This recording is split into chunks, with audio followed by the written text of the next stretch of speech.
everyone. Welcome to the Melancholy Coaching Podcast. I'm Fran, your host and NLP coach. Join me as I interview inspiring business owners and self-improvement seekers about their experiences whilst delving into personal development, motivation and strategies for overcoming challenges. Let's ignite our creative potential together. Hello and welcome to the Melancholy Coaching Podcast. I'm Fran, your NLP coach, and it's my pleasure to introduce a remarkable woman who's faced her own challenges with depression and ADHD.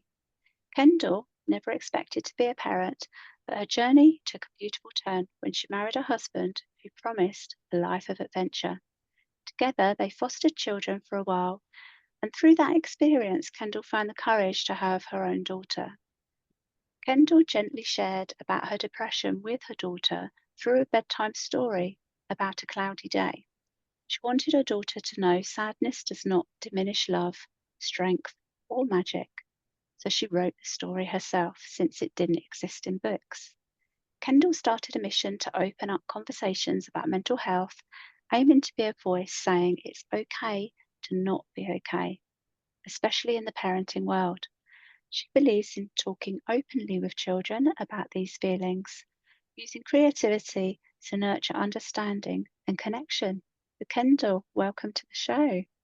Thank you for having me. You're very welcome. Your cloudy day story. Can we start by, I'm going to ask you to share more about it, please, because it's just so interesting. So you kind of took my words in the intro, but basically I have struggled with depression a lot in my life. I started kind of in high school, and you go through bullying and kind of self-doubt and self-acceptance or not accepting who you are. And throughout the years, I haven't really embraced that mental health aspect. I was going to therapy and I was trying to approach it, but it was always with this mentality of how do I fix myself? What would a normal person think?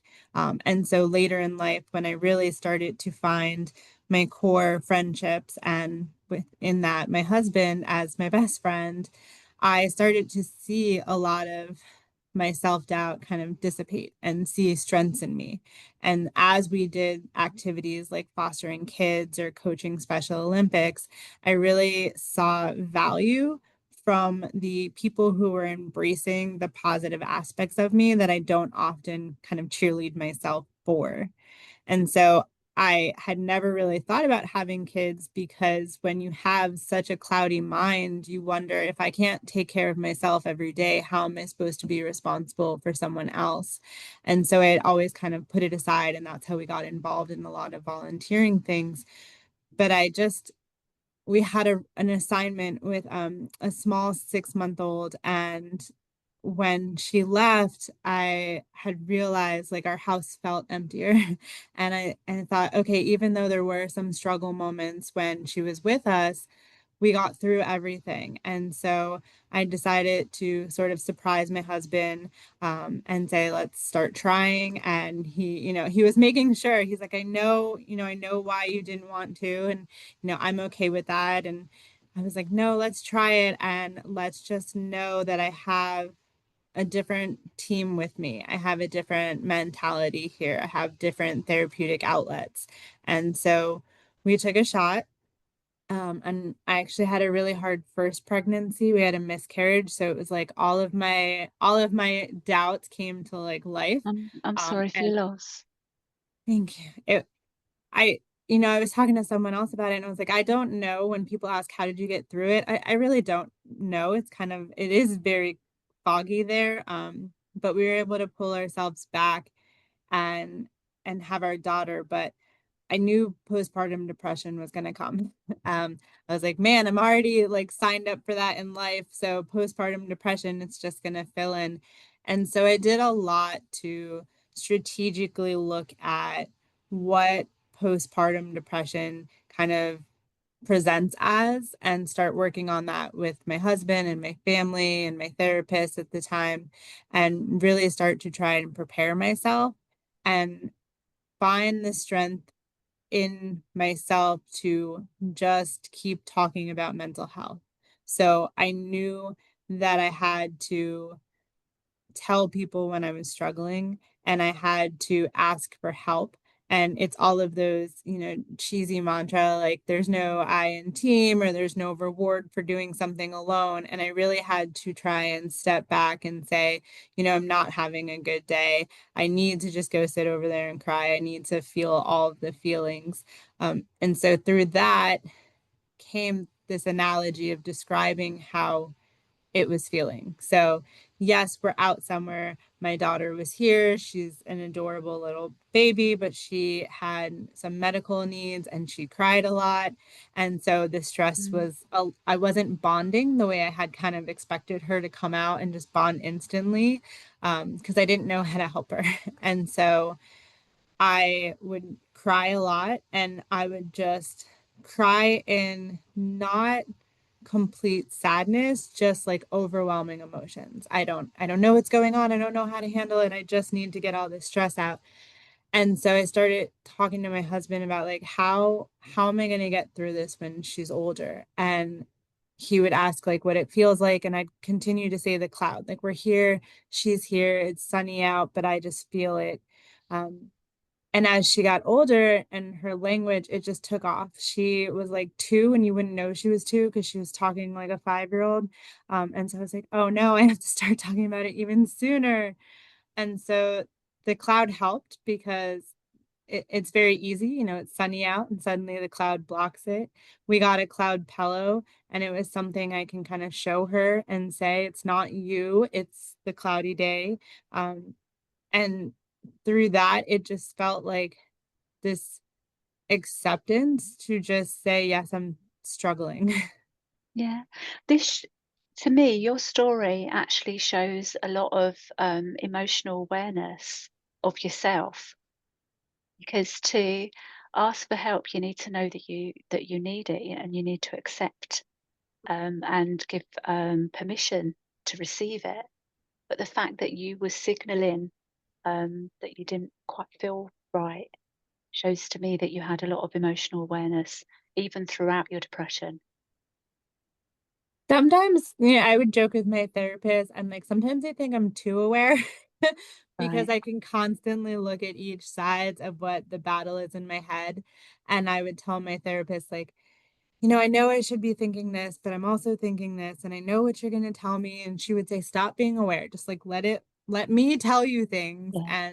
and kind of back up. But it for her, she also told me that that was the strength. So if you look at a lot of what's going on today, with people finally kind of accepting mental health out there more commonly and looking at, supports that are in place in workplaces and breaking that generational cycle, it's the awareness is maybe I'm not doing everything right, but just knowing that this doesn't feel good is kind of the win of the week. So maybe I had a really hard week and I let the depression win and I kind of showed up in places differently than I wanted to. But being aware of that is at the end of the week what I guess need to take as my strength to tell myself, okay, at least you knew it was different and you didn't have to fix yourself. You didn't have to go home. You could, and that's sort of the point of the book is that just because a cloud shows up at the beach with a mom, she doesn't have to go home. It doesn't mean she doesn't want to be there. It just means she's aware something's different and she needs to be there differently. Yeah. I think as well, because I've had a depression journey myself, and it's hence why I use the word melancholy, because in my Mhm. mind, years ago, if I lived, I would have been diagnosed with melancholia. And I've kind of, I was born in 1970, and it wasn't overly a word used then, except for in classic literature. But I know that women were diagnosed with melancholia, even if they felt a little bit sad. Um, and to me, it isn't a bad word in my vocabulary. It's something that evokes a longing, and that kind of what could be. Mhm. So it's a word that I use. And throughout my own depression, I disassociated quite heavily, but without realizing what I was doing. So it wasn't deliberate because our conscious minds, we can disassociate and come back again, that kind of thing. It's used a lot within coaching, and within timeline coaching and things like that. You can kind of disassociate and then associate with yourself again. And I didn't realize that I was just doing it kind of a lot. Um, so it took me a lot longer to have those signals in place that I needed help and that I was struggling. And once I did, it was a game changer. It's I joked with my husband, when I saw the therapist around the time of, when we were getting ready for postpartum depression, and I was like, "I just kinda want there to be something wrong with me," and he goes, "That's not how you're supposed to think," and I said, "No, because once you can identify something, Mm, you can then find the better tools to help that something." yeah. So, spending my life in high school and college not saying I have depression, but just kind of making excuses for why I didn't want to do things didn't help me become the stronger version of myself I am now, where I just walk around and go, yeah, I have depression. It is interesting too, when I had opened up about it during the journey of this book, I got a lot of like you because it was having people understand what it looks like to different people. My depression is not that I'm staying in my room with the lights off under the blankets. Mine is that I can't be alone with myself. So I am an extreme planner. I have something every single day. I am extroverted. I talk. I surround myself with things to do and I keep busy. And so, kind of being able to see that signs of what is going on is like this kind of cloud rolling in has helped. And in therapy too, I always said depression. The first time my therapist sat down and she goes, I don't think you're just really well organized. I think you have ADHD with like the hyper focus. And she started unpacking like all of my little what I thought. I was like, yeah, I'm a mom. I like plan really well. I'm busy. I'm going. I'm like focused on this. She's like, no, that could be ADHD. And to back up and kind of get all of that laid out was very helpful because she gave me a very powerful book on ADHD and the marriage effect. And I was like, this is all me. And then it has the tools and strategies that you're able to do. And so that's why I have been a champion of like, it's okay if there's something wrong with you, because then you can work on like performing in the space that you need and understanding yourself with what's going on. Interesting as well that earlier you referenced feeling normal and what is Mm, normal. And I suppose sometimes it's what we perceive to be normal. So it's what you see in movies or what's depicted in media, and you think that's normal, and you're not, because that's not how you're not feeling how that looks, or things don't kind of align together. Depression has no look. Um, exactly. yeah, it has no look at all. And all of this comes with absolutely no judgment. So if you're a person that does need those covers over and a darkened room, and because you need to decompress and cry Mhm. and you're just feeling a little depressed in the moment, then there's no judgment for that. It looks different and presents differently in all of us, I think. I think there are some commonalities within it, but it can present itself differently. And there's different toolkits and resources that work for people. Mindfulness worked for me. Once I actually Mhm. realized and consciously realized what mindfulness was, I realized I was doing it, but without conscious intent. And once I did, it made a lot of difference to me to be present in the moment, because my big thing was disassociation without knowing how to come back. So it kind of gave me that lifeline to be present in the moment. And all of these tools, uh, just they're going to be different for different people, aren't they? So it sounds as though Exactly. your one was planning, was being around, keeping yourself busy, being around people possibly as well, or does that make a Mhm. big difference to you not being alone? Yeah, and I that's why I loved using the cloud. I had done a fun kind of blog post on researching the different types of clouds and looking at how they show up. So some clouds are here when it's sunny and it's hot and it's cold, and when there's literally a storm, and the shapes they take and the colors they take. And so a cloud doesn't have to look the same And that's how I feel about anything in the mental health ring. Like, you can get your version of what this means to you, and it's about being able to talk through that and say, yes, I have this. It looks very different than yours, but it is something I experience, and kind of grow with. And one of my kind of, wherever the book goes, I'm not aiming for bestseller. I'm aiming for being the right seller, because as you said, I was looking for it and I needed it. And so my goal is just someone's looking for it and has it. Yeah. But in reading it to my daughter, she has been able to come up with her own. She calls it her tornado. And she Uh, talks about it and she says, I just have a tornado and it's flying all around and I can't get anything together. And so she's been able to identify what it looks like for her. And so I will be able to text my husband and be like, when you get home, there's a tornado in the house. Just give her space and she'll tell us when it settles. And so that's been kind of my, no matter what happens next, it's worked for her to identify like what is going on with her. And that is so far ahead of when I was able to do it in my life. And so all of the fears of being a parent with mental health and what happens if I'm raising this child was just like, okay, I felt my feelings and I've taught her to feel hers. And I have all of that like just washing over me. well, emotional intelligence is something that we learn. It isn't Hmm. necessarily a given that we're born with. Um, Hmm. I think that from what from what I've read, so I'm a neurolinguistic programming coach, so I'm not saying I'm a specialist in this other stuff, but from what I've read, we're generally born with two fears. And if you're a hearing person, there's two fears. So it's the fear of loud noises and the fear of falling. Everything else is either done to us or by us. um, through no fault and no judgment, but these are the things that happen. And emotional intelligence is something that helps keep us grounded, but we learn it from our caregivers.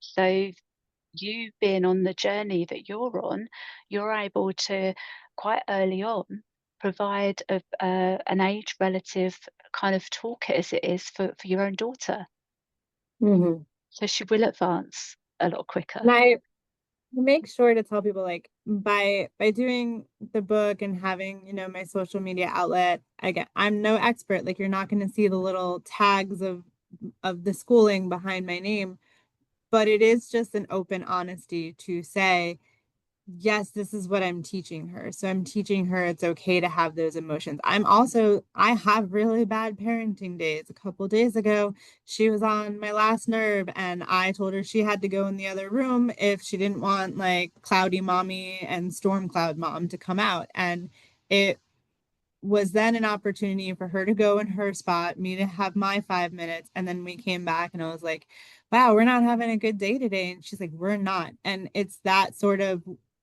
kind of trying to talk parents through. It is impossible to be a perfect parent who's on all the time and think you're doing everything right. And you have to transform your mindset to know that it is okay to have cloudy, bad days, but what do you do next? And how do you make the sunshine come back? Do you just say, hey, mom had a hard day and a lot of emotions? Or do you just kind of go hard in that one parenting direction? Which is what, my parents' generation did. Parents were always right. Parents knew what was best for you. But opening this conversation it's a hard journey to take on. And it evolves and I'm learning every day. Now I have, my daughter and my son, and I'm like with him around, her and I have really evolved together and like trying to teach him words and things that are going on, but he doesn't have quite the language she does yet. So it's about trying to connect with him too through what we're doing and mimicking in front of him. I think that we don't have to. I've got a lot of thoughts going on right now, so I'm trying to find my own words for it. So the whole thing about identifying the emotion and identifying the state that you're feeling is a really important thing. That's something that as a coach I help people with, because we don't always have those answers. We just know there's something and we can't Mhm. necessarily get the help if we can't verbalize it, or at least write it down how we're feeling. And I also believe that we don't have to be sunny all the time. If if we feel that we're in a safe place, whether that be physically or with our mind, we can sit with those feelings of disappointment or unhappiness, to take any lessons and learnings from that, and then kind of move into, now it's sunny. Because otherwise, I Mhm. feel that that attainment of feeling sunny all the time could lend itself potentially to perfectionism, and it could be unachievable. Mhm. Um, So this lends into another question that I've got for you, actually. Mhm. So, what advice would you give to other parents who are navigating their own mental health challenges while they're raising children? Trying to be authentic. It's easier said than done, and if you ask me, it depends on the day where I will kind of be the most authentic version. Um, I work in the field with neurodivergent individuals, and there was one groundbreaking moment for me. And I've been in the field long enough that I've been through the changes of terminology. And the big change was when they shifted from saying, he's autistic to he has autism. And the power behind that was you are not this definition, you experience this. And so when we started using that at work and it clicked and it made so much sense, and we were so happy that we were changing the narrative on that, it made me really step back and think like, I'm not depression, I experience depression, and it doesn't define all of who I am. And, in the book, um, people who've beta read, they asked me, the dad's really supportive. And I was like, well, my husband works in the field too. And those are lines he would tell me. And so he would remind me, like, you are not the cloud, you experience the cloud, it comes with you, it's not all of you. And so, my advice is whatever someone is struggling with, try to frame it that way, where it's hard because when the cloud's there, it's going to tell you that that is all you are. But on the day where there is sunshine, just stepping back and identifying that that is not all of you, that it is just a part or a thing you experience, and try to find that grounding, what is all of you, to remind yourself on days where whatever is hitting you hard is hitting you. Yeah. So it doesn't necessarily need to be your whole Mhm. identity. You don't need to take it on as an identity. It's interesting how you've just said things, actually, because my son has autism. So Mhm. he's he's 22 now. So he was diagnosed with severe autism when he was preschool. So I've kind Mhm. of been on quite a journey with him over that. So I understand some of what you're saying there. And just for clarity for anybody listening, I'm based in the UK. Um, so I think our terminology is more or less the same, although over here we generally say postnatal depression. And I think you're saying Okay. postpartum. Yeah, we say Yeah. postnatal depression, but it's the same thing. Because whereabouts are you based? United States in Maryland. Yeah, in Maryland. I've got no idea where that is, but I've heard of it. I know where the United States is, obviously. I've heard of that as well, but I've never been there. So, um, is that just out of interest? So obviously the UK is a lot smaller, like where I am. I'm Mhm. based in England, so part of the UK, and we've got lots of different dialects and different kind of local things that are said. But generally, it's like a standard thing, the whole mental health language and postnatal language and stuff like that. Is it fairly universal within the whole of America, like the same sort of wording? Yes. I Mm, I am lucky in Maryland.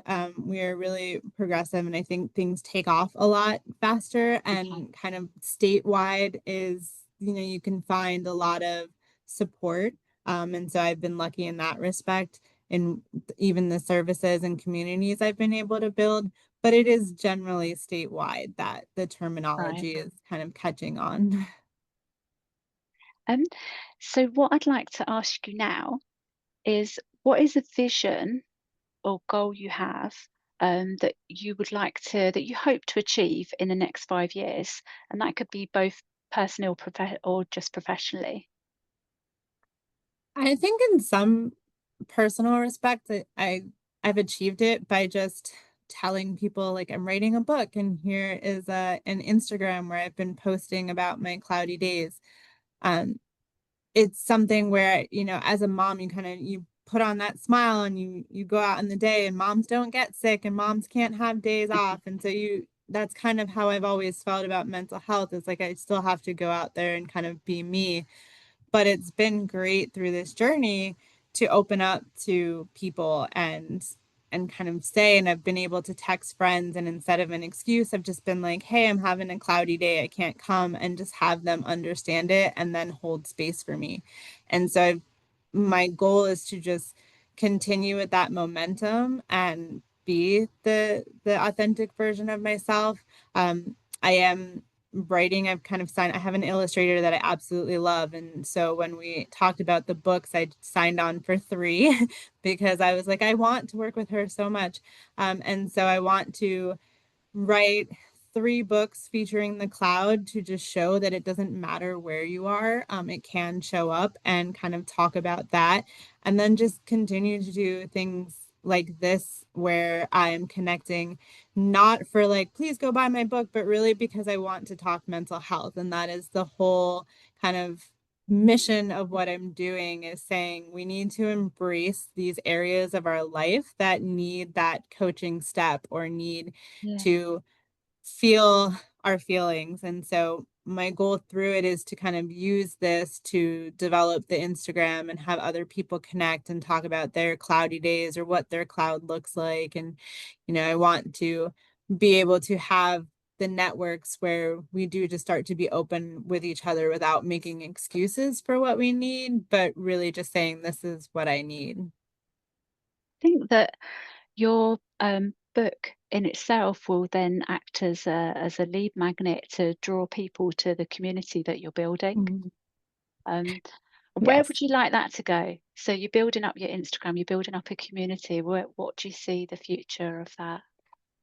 So I'm going self-publishing, and in Yeah, that, it's because when I've talked with some traditional publishers, there is what the mass market right now needs, and it's honestly happy animals doing nothing, just to bring everyone's spirits back up. And so when I had looked at editing the book, some of the aspects were, should it be from mom's perspective? And I said no, because children have so much out there where they get to see themselves in books. My daughter loves horses, and we have so many cowgirl books. And so parents don't always have a tool to start a conversation. So there are parents, there are loved ones, there are family members who know kids out there struggling with something. And it's a heavier topic, and we don't always know how or when to bring that up.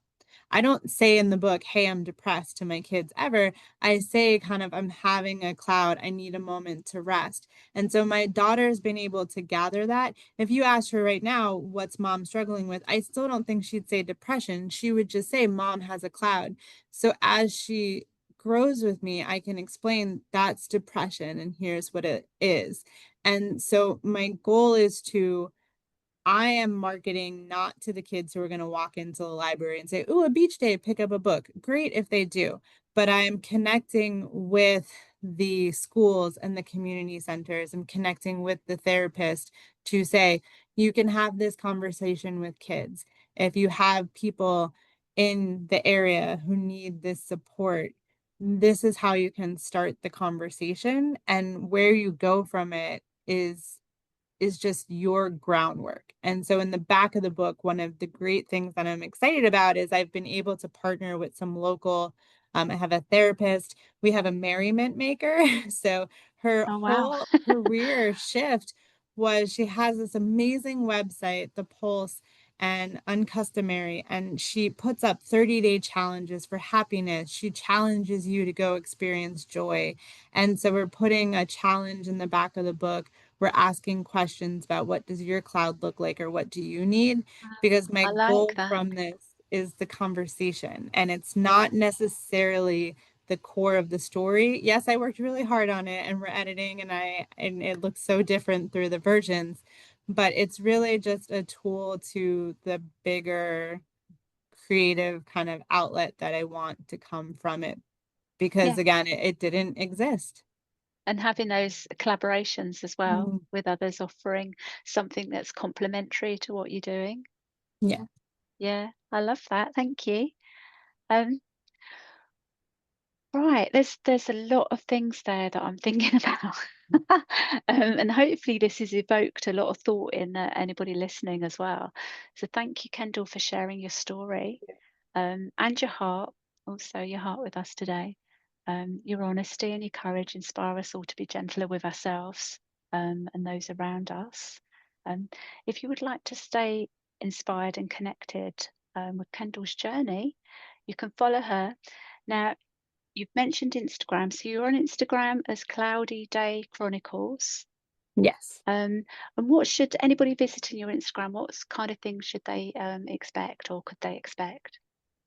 So I am really bad at the formulaic, like Monday is this post, Tuesday is this post, because I have two kids, so it doesn't work out like that. I am dropping some book sneak peeks. I'm dropping illustrations right now, but the main things I always try to put out is I have some therapeutic kind of quotes to remind yourself that it's Oh, okay to feel your lovely. feelings. Yeah. I have the cloud on there giving some advice, and I also have open shares about cloudy and sunny days. So I show a little bit of what is going on in my life, with my family's permission, and how we kind of process through the emotions. And I want, by throwing up polls or kind of questions, just having people allow themselves the opportunity to also share anything that's heavy for them, anonymous as they want. I haven't actually shared someone's story yet, but it's been a lot of just showing kind of my presence through it. This is just as supportive for adults, Mhm. coming into your community and looking forward to your book as it is for the children, because then they can translate that, within, because you're using terminology and things that children can understand. But Mhm. it sounds as though it's just as supportive for the adults as well that are going to come to your community, which I like. I would have loved something like this when I was younger, to just help me understand myself a little bit, and to let me know that I wasn't alone, and that I can give myself permission to feel, um, Mhm. and that it's okay. So I can see this speaking to a lot of people actually. It's very important.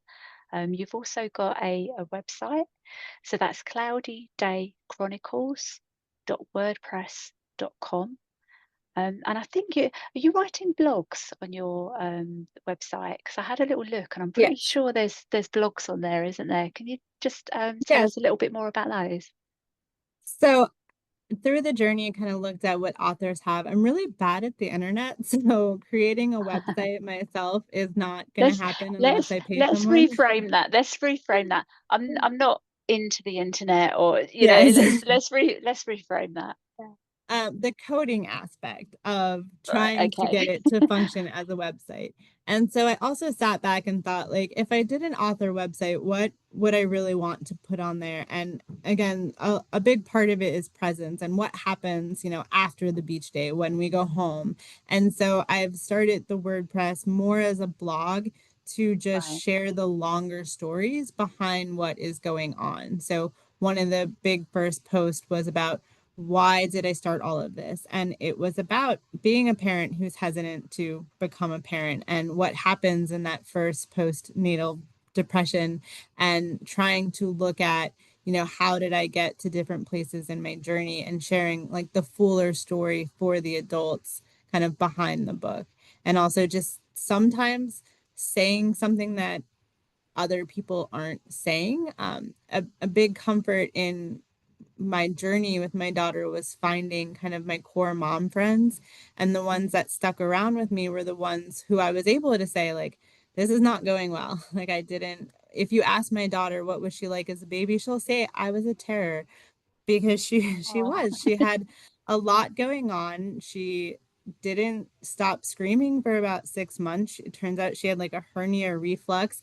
People didn't want to like hold and cuddle her. She didn't like it, and she didn't smile until she was about 7 months. So there was a lot of emotions in there. And so the blog is really just, it's okay to talk about other sides than the smiling, happy stuff of parenting, but also see the happy moments in there. And so I'm trying to be more open about that so a parent who is struggling doesn't feel alone and lost in it. There can be a certain amount of stigma involved with not being perfect or not being, having the perfect child, or and within mental health itself, there's still a lot of stigma and misunderstanding as well within that. So I think to be a voice speaking out and just putting it in plain, understandable words is very refreshing. Mm. I had well, with my son, he's my youngest. I had trying to think how to describe it. Um, Basically, I used to look at him and feel incredibly guilty because I kept wondering what he would be like without autism. Like, where was my child? And of course, the guilt came from the realization that that is my child. Is a wonderful little being, and I was trying to separate the two. And I remember going through a bit of I call it a phase within my own depression of that wondering about the possibilities of who I could have been without it. I could have been this, and you know, um, but it's Mhm. still all me. It's still all me. We're multifaceted human beings, and it's okay to have all of these things about us. And we can choose our own realities, and we can choose the identities that we adopt and present. More at the forefront. And it's taken me a long time to learn those kind of things. And I think having conversations like that is just so important. Hearing people's voices, um, because we can be held back by fear as well, fear of judgment, fear of not being right. Um, there was a lot of, I remember feeling a lot of fear that somebody would think that I was a bad parent or that he could be taken away, or, I had all these horrendous kind of thoughts. And for somebody just to say, look, it's okay not to be okay. It's okay. And Mhm. here's some resources. So I see your Instagram itself as being a resource. The more you build that up, that's a really good resource for people, and for parents. And again, with your blogging, with the WordPress, it's it's going to be a really good resource, isn't it? If it, it is already, I'm sure. But if you're going to continue to kind of build that up, that in itself is a resource for people.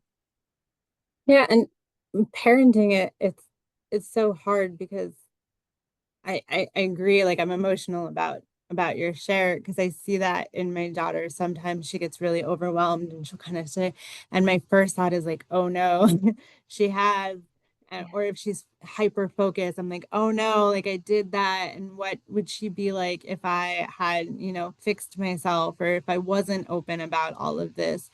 But then there are these moments where you meet her and sometimes we'll go somewhere and we're out in public and we know someone's with her but we can't quite see her and but you see people lighting up and smiling or laughing. I'm like, okay, she's over there because she's so like outgoing and conversational. And so I've also kind of had to step back and go, I also did that. My depression has made me want to like create community and have the safety and kind of plans and things like that. And I don't often champion myself on that. And if when my husband watches this, he'll kind of pat himself on the back. But sometimes we'll leave somewhere and he'll tell me, he's like, you did that. And it takes me a moment because I know that I planned an event out of anxiety, or I know I planned an event because if I was stuck home that day, I would have been cleaning the whole house, kind of anxious, or really just sitting on the couch depressed. And so I'll make something, and then when it happens and everyone's there and they're loving it, they don't know what that started as. They just are Yeah. there enjoying it. And so when we leave and my husband says, you did that, it's always really hard to go, okay, yeah, I did, because I know where it came from. But trying to see that in there and think like, where would people be if I didn't have this or I didn't face this, but then also trying to see that strength in the other side and saying, no, I have been able to create some really great things from the negative. Yeah. And there's a lot of lessons within your own journey that can pay forward to help other people, which is an amazing Mm. thing, because we don't know what we don't know. Mhm. That's that is a fact. We don't know what we don't know. And if you're just a little step ahead in your journeys, all you've got to do is hold your hand out to the next person, and they can Mhm. take, the learnings that resonate with them over it, to help them move forward as well. Because it's all about our growth, isn't it? Mhm. We're all on different paths. We've got different intentions for things, or different kind of goals that we might set. But ultimately, it's about our time on the planet and our growth while we're here. So I think it's a beautiful thing that you're doing. I Thank you. liked a word that you used earlier. Actually, you used the word cheerleader, or you said cheerleading or cheerleader, and I Mhm. like that as well. So championing yourself, but also that cheerleading. Others Mhm. around you, or for doing that yourself. I think that's we don't often celebrate. It can be more about that. I used to have a very heavy, critical inner monologue. It was almost like this voice that carries with me all the time, and it was always quite damning and quite negative. And it took me a long time to either turn the volume down on that, or to flip that and reframe it into something a bit more positive and a bit more healthy for my mind. Um, so I think that when using the words I think a lot, because this really has got me thinking, this whole conversation has got me thinking, um, that when people will come to your Instagram and they come to your blogs and have a look at it, it it's going to be very inspiring, and they're going to find bits in there that resonate with their own journey, because we're all individuals. Um, but there's going to be bits in there that still resonate the same, isn't there?